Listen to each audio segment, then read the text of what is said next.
Mae'n dimlad anhygoel. Oedd yn fraint anferth bod ar y rhestr fer yn lle cyntaf, felly mae wedi bod a bod yn llyfr y flwyddyn y categori ffuglen. Ti hwn ti'n rhywbeth o'n i wedi gobeithio amdano fo. Roedd ysgrifennu llyfr y deud y gwir, ac os bod yn rhywbeth eitha gwahanol i'r arfer, oedd gen i ddim syniad y gwbl o fydde unrhyw un ond fi efo unrhyw ddiddordeb yn cynnwys y llyfr, felly fy modd bod wedi cael ymateb cadarnhaol, a rwan bod y beirniad wedi gweld gwerth yn y gwaith. A dwi'n ddiolchgar iawn iddyn nhw am ddyfarnu'r wobr i fi.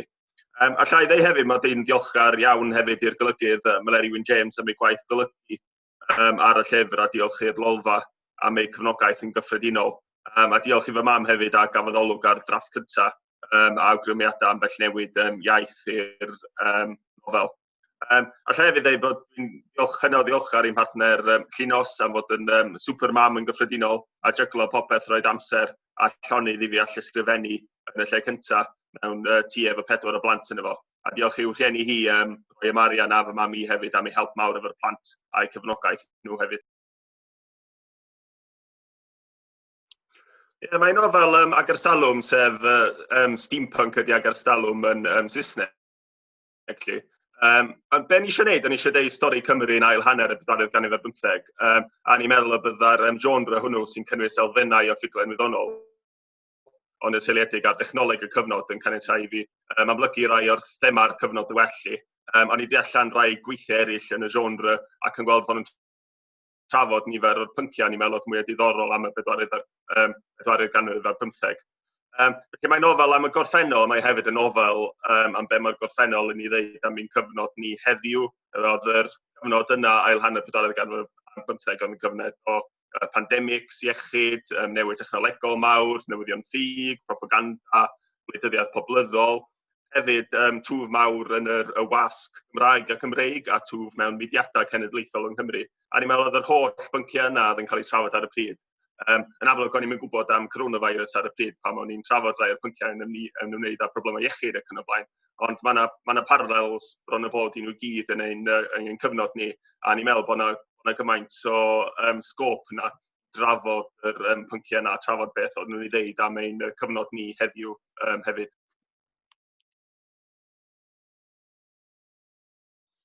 Dwi'n credu fod mae'n rhoi lot o hyder i rywun fel awdur i barhau trio pethau newydd, ac os gyda Babel, nes i gymryd gamble, dwi'n meddwl, a trio rhywbeth hollol newydd oedd ddim wedi cael ei wneud yn y Gymraeg o blaen, a meddwl falle na dim ond fi fyddai'n rhyw ddiddordeb yn y peth.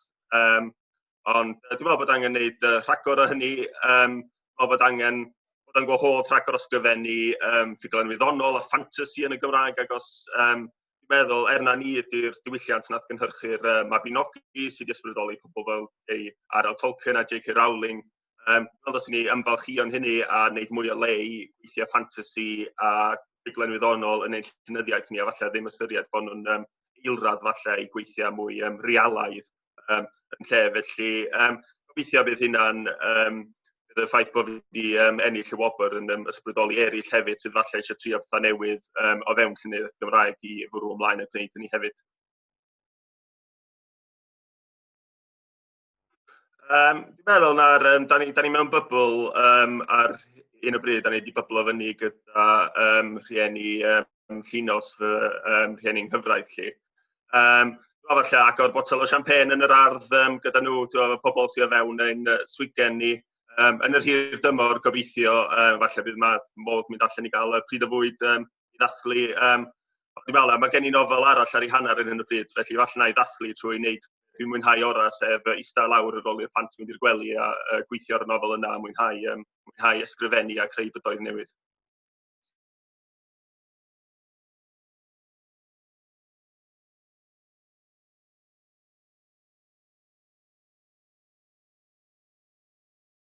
Waw, diolch yn fawr. Ond dwi wedi ennill yr actual llyfr y flwyddyn. Oh gosh, dwi wedi credu na. Hwnna'n amazing.